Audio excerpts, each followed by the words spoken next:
পশ্চিমবঙ্গে আগামী 2026 সালে বিধানসভা নির্বাচন হতে চলেছে। এই 2026 সালে বিধানসভার আগে পশ্চিমবঙ্গে আরও একটি ডানপন্থী রাজনৈতিক দলের আবির্ভাব হওয়ার সম্ভাবনা প্রবলভাবে দেখা দিচ্ছে। যেখানে দেখা যাচ্ছে প্রাক্তন কিছু রাজ্যসভার সাংসদ এবং প্রাক্তন কিছু লোকসভার সাংসদ, সেটা বামফ্রন্টের তরফে এবং তৃণমূল কংগ্রেসের এই সমস্ত প্রাক্তন প্রবীণ সাংসদরা এবং বিজেপির একজন প্রথম সারির প্রধান মুখ, যাকে এই মুহূর্তে 2024 সালের লোকসভা ভোটের পরাজয় এবং 2021 সালের বিধানসভা ভোটের পরাজয়ে আরএসএসের যে সমীক্ষা হয়েছে পশ্চিমবঙ্গে, সেখানে প্রধান যাকে দায়ী করা হয়েছে সেই শুভেন্দু অধিকারীর নাম উঠে আসছে। অর্থাৎ শুভেন্দু অধিকারী এবং কিছু প্রাক্তন সাংসদ রাজ্যসভা এবং প্রাক্তন কিছু সাংসদ লোকসভা, এই সমস্ত প্রবীণ নেতাদের নিয়ে এবং বিজেপির প্রধান মুখ শুভেন্দু অধিকারী, তিনি তার একজন বিশ্বস্ত লোককে দিয়ে নির্বাচন কমিশনে একটি নির্বাচনী দলের জন্য আবেদন করেছে।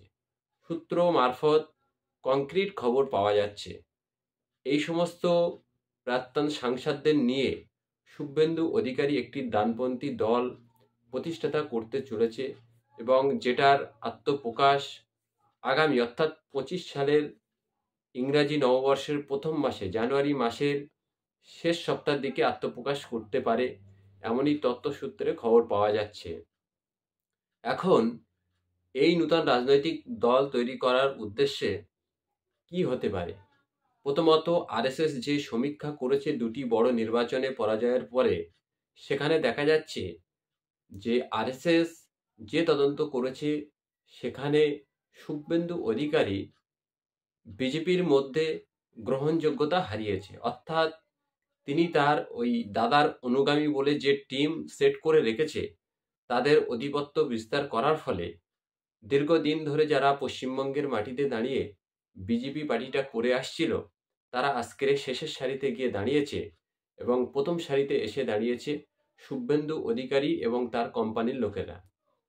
এই অবস্থাতে বিজেপির মধ্যে আড়াআড়ি দুটি ভাগ হয়ে গেছে এবং এই দুটি ভাগ হয়ে যাওয়ার ফলে সাংগঠনিকভাবে তারা দুর্বল হয়ে পড়েছে এবং সাংগঠনিকভাবে দুর্বল হয়ে যাওয়ার ফলেই 2021 সাল এবং 2024 সালে অত্যন্ত ভরাডুবি হয়েছে বিজেপির। যেখানে 19 সালে দিলীপ ঘোষের নেতৃত্বে বিজেপি একটি অশ্বমেধের ঘোড়ার মতো চলতে শুরু করেছিল, 19 থেকে 21-এ এসেই হঠাৎ করে মুখ থুবড়ে পড়েছে এবং সেখান থেকে 24-এ এসে আরও মুখ থুবড়ে কাদায় লুটিয়ে পড়ার মতো হয়েছে বিজেপি। সেটার কারণ অনুসন্ধান করতে গিয়ে আরএসএস যে তত্ত্বগুলো তুলে ধরেছে, সেই তত্ত্ব অনুসারে শুভেন্দু অধিকারী এই মুহূর্তে বিজেপির মধ্যে অত্যন্ত কোণঠাসা একজন ব্যক্তি হয়ে দাঁড়িয়েছে। যদিও তিনি ডায়লগ বাজিতে ফার্স্ট, বিভিন্ন রকম ডায়লগ বাজি করে মিডিয়ার সামনে বড় বড় কথা বলে তার রাজনৈতিক কেরিয়ারকে তিনি ভাসিয়ে রাখতে চেষ্টা করে মিডিয়ার সামনে, আদতে আরএসএসের যে রিপোর্ট, সেই রিপোর্ট থেকে পরিষ্কার হয়ে যাচ্ছে শুভেন্দু অধিকারীর অবস্থা বিজেপিতে এই মুহূর্তে খুবই খারাপ অবস্থা। আরও একটি তথ্য আমরা উদ্ধার করতে পেরেছি। বিগত কয়েকদিন পূর্বে দিল্লিতে বিজেপির যে চিন্তন শিবির হয়েছিল, সেই চিন্তন শিবিরে শুভেন্দু অধিকারীকে দিল্লির নেতৃত্ব কড়া ভাষায় ধমক দিয়েছে। এর ফলস্বরূপ শুভেন্দু অধিকারী যদি বিজেপিকে চাপে রাখতে চায়, তাহলে তাকে একটি নূতন রাজনৈতিক দল খাড়া করতে হবে। সেটার থেকে বিজেপি বুঝবে যে শুভেন্দু অধিকারীকে যদি এখন বিজেপি থেকে বের করে দেওয়া হয়, তাহলে বিজেপি বেশ খানিকটা ব্যাকফুটে চলে যাবে। আরেকটি উদ্দেশ্য আছে, শুভেন্দু অধিকারী বিজেপি ছেড়ে দিলেও তাকে টিএমসিতে আসার সম্ভাবনা নেই এবং টিএমসি দরজা শুভেন্দু অধিকারীর জন্য চিরতরে বন্ধ। সেটা মমতা ব্যানার্জির ক্ষেত্রে বা অভিষেক ব্যানার্জি কেউ শুভেন্দু অধিকারীর জন্য দরজা খুলবে না।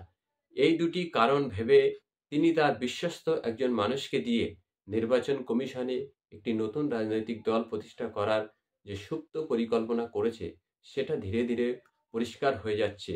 এবং এই যে নতুন রাজনৈতিক দল তৈরি করতে চলেছেন শুভেন্দু অধিকারী, সেখানে 3 জন মাইনরিটি সম্প্রদায়ের প্রাক্তন সাংসদ আছে যারা তার সঙ্গ দিতে চাইছে।